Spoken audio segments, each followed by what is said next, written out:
आप कुछ special diet आजकल कर रहे हैं, वो क्या स्पेशल डाइट कर रहे हैं और क्यों कर रहे हैं, इस हवाले से भी अगर कुछ ये राज की बात लाई। ये तो अंदरूनी सवाल आपने जो है ना वो ऐसा तो ना करें ना। मैं डायबिटिक का पेशेंट हूँ, 10-12 साल शुगर का जो मरीज होता है ना, मुझे जानते हैं, जितना मेरा ट्रैवल है, जितना मेरा शेड्यूल है, शुगर के मरीज के लिए ये सब चीज़ें कैरी करना इतना आसान नहीं है। मगर मेरे साथ हुआ ये कि मैं पहले तो ठीक चलता रहा, मगर अब से 6 महीने यानी 1 साल पहले से मेरी शुगर ने इंक्रीज़ करना शुरू किया और मैं अल्हम्दुलिल्लाह उसको प्रॉपर्ली चेक करता रहा और 6 महीने पहले मेरी शुगर जो है वो काफ़ी ज़्यादा हो गई। अब मैं कंफ्यूज था कि मैं मीठा नहीं खा रहा हूँ और बहुत कम खा रहा हूँ और मैं अपनी डाइट को कंट्रोल भी कर रहा हूँ, मैं ज़्यादा भी नहीं खा रहा, लेकिन मैं अपनी शुगर को पकड़ नहीं पा रहा था और वो कंटिन्यू बढ़ती जा रही थी। फिर मेरी नज़र से एक फार्मूला गुजरा और वो फार्मूला है GPS। अब इसके ये फार्मूला क्या है, तमाम खास तौर पे शुगर के जो पेशेंट्स हैं और जिसको शुगर नहीं है वो भी ज़रा गौर से सुन लें, जिनका वज़न ज़्यादा है, जो ब्लड प्रेशर की मरीज़ हैं या कोलेस्ट्रॉल के मरीज़ हैं। मैं सिर्फ अपना तजर्बा शेयर कर रहा हूँ, आप ये तमाम बातें अपने डॉक्टर के मशवरे से अमल कीजिएगा। मैंने अल्हम्दुलिल्लाह तमाम चीज़ों पर न सिर्फ पाकिस्तान के बल्कि बैरून मुल्क के डॉक्टर से भी मशवरे करके इस पर अमल किया और आज मैं आपको नतीजा बताने जा रहा हूँ। तो मेरी शुगर जो थी, चले बता देता हूँ, मेरी शुगर 9.9 तक पहुँच गई, बढ़ते बढ़ते 9.9 तक पहुँच गई, जो कि HB1C जो होती है 3 महीने की शुगर, और ये ग्रेजुअली बढ़ती गई, 7 से करते करते 8 पहुँची, 9 पहुँची और 9। मैंने कहा ये क्या हो रहा है, क्यों नहीं रुक रही शुगर, दवाइयाँ चेंज करके देख ली। तो फिर वो GPS फार्मूला मेरी नज़र से गुजरा कि शुगर सिर्फ मीठा खाने से नहीं होती है, ये 3 चीज़ें हैं, G for grains, P for potato, S for sugar. ये 3 चीज़ें अगर आप छोड़ दें तो आप बगैर दवाई के शुगर पे काबू पा सकते हैं। मैं ऐसे कई लोगों को जानता हूं कि जो पहले 2 दवाइयाँ खाते थे, फिर उनकी शुगर 2-5 साल बाद दवाइयों ने असर ख़त्म किया, वो 4 टैबलेट पे पहुंचते हैं, फिर दवाइयों असर ख़त्म करती है, वो इंसुलिन पर पहुंचते हैं और एक वक्त आता है कि उनकी 25-30 साल पुरानी शुगर के बाद इंसुलिन भी काम नहीं करती है और फिर बेचारे आज़ा कटते हमने लोगों के देखे। तो अब इस फार्मूले का जो मुझे बताया गया कि इस फार्मूले पर अमल करने से आप शुगर को रिवर्स कर लेंगे और आप दवाइयाँ भी छूट जाएंगी, पहले तो मुझे यकीन नहीं आया, मगर अब मैंने खुद अमल करना शुरू किया। अब उसका थोड़ा सा अमल मुश्किल ये है कि उसमें ग्रेन्स यानी आपको उसमें रोटी छोड़नी पड़ेगी, उसमें आपको चावल छोड़ना पड़ेगा, अनाज जो है ना वो छोड़ना पड़ेगा, क्योंकि ये डायरेक्टली कार्बोहाइड्रेट्स हैं। मुझे पता चला कि एक रोटी 4 चीनी जितना अंदर जाके काम कर रही है, वो चीनी नहीं है उसमें, लेकिन वो अंदर जाके कार्बोहाइड्रेट्स उतने बना रही है। अगर आपने 2 या 3 रोटियां खा ली हैं तो आपने 12-15 चम्मच शुगर खा ली समझ लें, और तो शुगर कहां से कम होगी। तो अब रोटी को छोड़ना था। अच्छा, रोटी मेरे लिए इतना मसला नहीं था, हम मेमनों के लिए चावल बड़ा मसला है, हम चावल बहुत खाते हैं, तो चावल छोड़ना था, रोटी छोड़नी थी, पोटैटो खैर वैसे भी इतना ज़्यादा मरगूब नहीं था, और शुगर वाली तमाम चीज़ें, बेकरी की तमाम आइटम्स। राशिद भाई, अल्लाह की रहमत से मैंने ये करते हुए मुझे 4 महीने हो गए।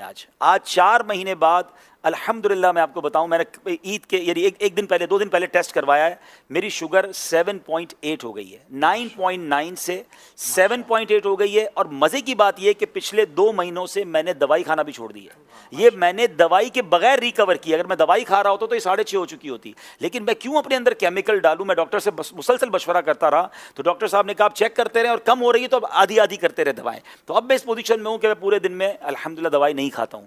फिर उसके बाद मुझे फ़ायदा ये हुआ, मेरा कोलेस्ट्रॉल था 220, 2 महीने पहले की बात कर रहा हूं, और आज कल की रिपोर्ट के मुताबिक 146 हो चुका है, विदाउट एनी मेडिसिन, सिर्फ मैंने डाइट से इसको कंट्रोल किया है। कुछ फैटी लिवर के भी प्रॉब्लम्स थे, वो कम हो गए अल्हम्दुलिल्लाह, और भी बहुत सारी चीज़ें। मेरा तकरीबन 7 किलो वज़न कम हो गया।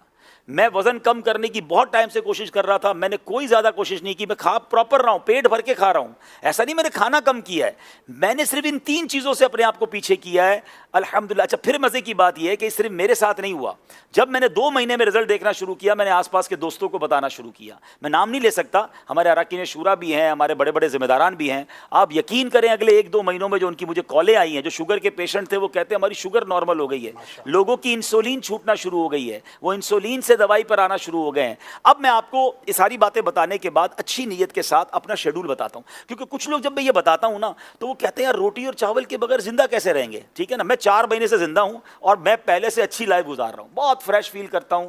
अब उसका तरीका क्या है मैं आपको समझाता हूं। पहले तो जब तक आप इसको साइड पे करेंगे ना तो फिर आपको चीज़ें बहुत सारी नज़र आना शुरू हो जाएंगी। पहले तो हमें नज़र ही एक ही चीज़ आती है ना कि भाई 3 रोटियां खानी है रोज़ की या 2 प्लेट चावल खाने हैं। तो जनाब आप अल्हम्दुलिल्लाह सलाद फ्रूट, और फिर आप गोश्त डायरेक्ट थोड़ा सा ले लें, आप बॉयल अंडे खा लें, अगर आपको फ्राइड एग भी खाने तो कम तेल में तल के चम्मच से खा लें अंडे। मैं 1-2 दिन पहले एक जगह गया, दोस्त के घर दावत थी, बड़ा बेहतरीन कह रहा है ईद आ रही है अब्दुल हबीब भाई, गोश्त नहीं बनाया, दाल चावल बनाया। अच्छा, अब मैं पहले क्या करता था, जब शुरू में मैंने डाइट शुरू की तो मैं लोगों को बताता था मैं रोटी चावल नहीं खाता, तो फिर लोग क्या करते थे बेचारे, वो बारबेक्यू मंगवा रहे हैं, महंगे महंगे खाने मंगा रहे हैं। मैंने कहा ये तो गलत हो रहा है, तो अब मैंने बताना छोड़ दिया है। अब मैं नखरे नहीं करता, मैं कहता हूँ मैं आपके घर आ जाऊंगा, जो भी दावत है। तो दाल चावल बनाया तो बड़ा कमाल का, हमारे यहाँ मशहूर है दाल चावल ना, तो सारे दोस्त खा रहे थे। तो मैंने कहा आप क्या खाएंगे, मैंने बिल्कुल खाऊंगा। मैंने लिया, मैंने दाल की प्लेट भरी, उसमें लौकी शरीफ निकाली और मैं चम्मच से दाल खाने लगा। मैंने लौकी खाई, हर दस्तरखान पे थोड़ा बहुत तो सलाद होता है, मैंने सलाद खाया। देखिए एक फार्मूला अगर आपको समझ आ जाए ना, कि आपके वजन का 1% आपका पेट होता है। किसी का 80 किलो वजन है, उसका 800 ग्राम में पेट भरेगा। अब मेरे पेट के अंदर अगर 700 ग्राम की जगह है, तो मैंने ये सोच लेना है कि मैंने 700 ग्राम भरना किससे है। याद रखिए, मैं इसको इस तरीके से आपको समझाता हूं, आपके साथ सबके साथ हुआ होगा कि कभी आपको बड़ी शदीद भूख लगी होगी, बचपन में तो ज़्यादा हुआ था। हम गरम गरम रोटी लेने जाते थे और आते आते ही एक रोटी पूरी खा जाते थे। मम्मी ने मंगवाई होती थी रोटी, तो भूख इतनी लगी होती थी वही रोटी खा जाती, क्योंकि भूख लगी होती थी, ना सालन था ना कुछ था, क्योंकि भूख लगी थी। और ऐसा भी हुआ होगा कि आपने कभी दोस्तों के साथ दाल चावल खाया होगा या दाल रोटी खाई होगी, पेट भर गया। अब दुनिया की बेहतरीन चीज आपके सामने आ जाए तो आप क्या कहते हैं, यार अब तो पेट भर गया। इट मीन्स पेट ही भरना है, लज्जत तो जबान तक है। तो अगर आप इस 700 ग्राम की इस प्रॉपर थैली को अच्छी चीज़ों से भर लेते हैं तो आपको फिर खत्म हो जाएगा चैप्टर, आपका पेट भर जाएगा। तो पहले कोशिश ये करें कि फ्रूट या सलाद सामने आ जाए, 300-400 ग्राम वो खा लें, ठीक है। अब उसके बाद जो खाना खा लें। तो अब आप 400 ग्राम वो खाएंगे जो अगर मिसाल के तौर पे सेहत के लिए अच्छा भी नहीं है, तो वो आधा तो आपने अच्छा खा लिया। यानी बहुत सारी चीज़ों को अगर आप आज सेहत के मामला जो डॉक्टर्स बता रहे हैं उसको अगर आप सुन्नत से कनेक्ट करें तो बहुत चीज़ें आपकी बेहतर हो जाएंगी। आप ये कर कर रोज़ चेक भी करें। मुझे किसी ने कहा मोटिवेशन कैसे मिलती है आपको, मैंने कहा मुझे रोज़ रात को तोहफा मिलता है। कहते कैसे, मैंने कहा मैं रोज़ पूरा दिन गुजार के सोने से पहले खाने के 2 घंटे बाद शुगर चेक करता हूँ और मुझे पता चलता है कि मेरी पूरे दिन की डाइट में बगैर दवाई पिए मेरी शुगर नॉर्मल है। मैं अगले दिन के लिए फिर तैयार हो जाता हूँ कि मैंने इंशाल्लाह ये चीज़ें नहीं खानी है, और अल्हम्दुलिल्लाह मैं इसका नतीजा देख रहा हूँ। तो अच्छी नीयतों के साथ खैरुन्नासी मन यनफ़उन्नास, लोगों में अच्छा वो है जो दूसरों के लिए भी अच्छा बने। तो मैं जो अपने लिए अच्छा समझ रहा हूँ आपको बताया है।